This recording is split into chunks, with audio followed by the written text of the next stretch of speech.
नमस्कार दोस्तों। अक्सर एक सवाल उठता है कि भारत में गूगल जैसी कंपनियां क्यों नहीं है। लेकिन आप जानकर हैरान हो जाएंगे कि गूगल जब स्टार्ट हुआ था तब एक इंडियन ने भी इस कंपनी को बनाने में अपना योगदान दिया था। आज गूगल दुनिया की सबसे बड़ी कंपनियों में से एक है। यह कंपनी अपना साम्राज्य 200 देशों में फैलाई हुई है और 50 देशों में तो इसके ऑफिसेज मौजूद हैं। गूगल अगर बंद हो जाए तो कई देश परेशान हो जाएंगे, बस चीन और नॉर्थ कोरिया को छोड़कर, क्योंकि इन दो देशों ने गूगल को बैन कर रखा है। दोस्तों, आज हम गूगल कंपनी के बारे में बात करेंगे कि गूगल की शुरुआत कैसे हुई और गूगल जैसी कंपनी भारत में क्यों नहीं है। तो इसके लिए वीडियो में लास्ट तक बने रहिए। तो चलिए स्टार्ट करते हैं। दोस्तों, गूगल की शुरुआत 4 सितंबर 1998 में हुआ था। स्टैनफोर्ड यूनिवर्सिटी के पीएचडी स्टूडेंट लैरी पेज और सर्गी ब्रिन ने मिलकर गूगल को बनाया था। उस समय वह वर्ल्ड वाइड इंटरनेट पर रिसर्च कर रहे थे। वह सभी वेबसाइट को एक करके सर्च इंजन बनाते हैं और फिर उस सर्च इंजन का नाम गूगल रखते हैं।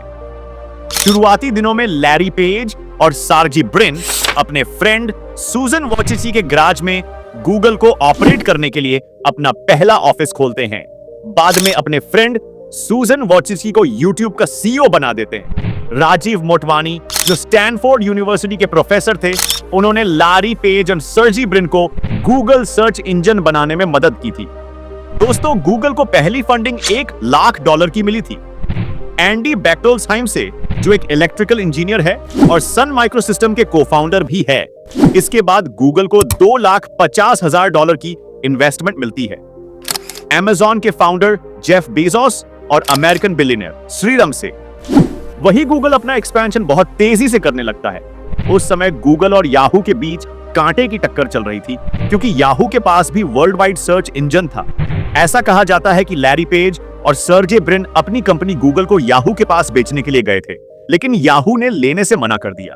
2004 में गूगल मार्केट से पैसे उठाने के लिए आईपीओ लेकर आता है। उस समय एक शेयर की कीमत $85 थी, जिससे गूगल की वैल्यूएशन $23 अरब हो गई। 2006 में गूगल $1.64 अरब में यूट्यूब को खरीदता है। आज यह दुनिया की सबसे पॉपुलर वीडियो प्लेटफॉर्म बन चुकी है। दोस्तों, 2011 में गूगल पर 3 अरब सर्च पर डे होने लगते हैं, जिसके कारण सर्वर पर वर्कलोड ज्यादा पड़ता था।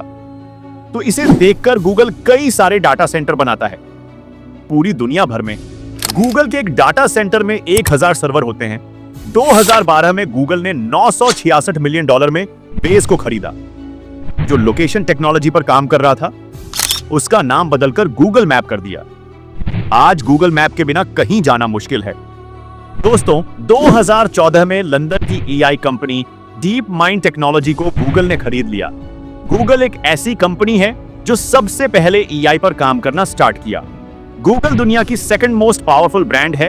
एप्पल के बाद गूगल ने धीरे धीरे कई कंपनियों को एक्वायर कर लिया, जिससे कई सेक्टर में बिजनेसेस फैलने लगे, जिसके कारण हर सेक्टर पर फोकस नहीं हो पा रहा था।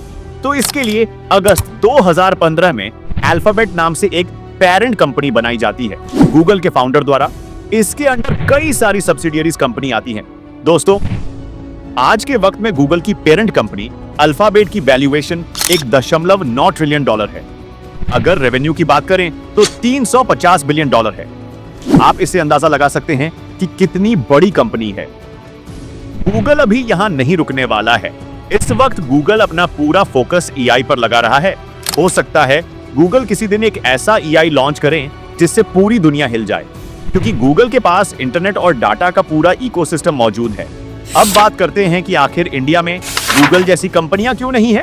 तो दोस्तों, हमारे देश में रिसर्च और टेक्नोलॉजी को अमेरिका जितना महत्व नहीं दिया जाता है।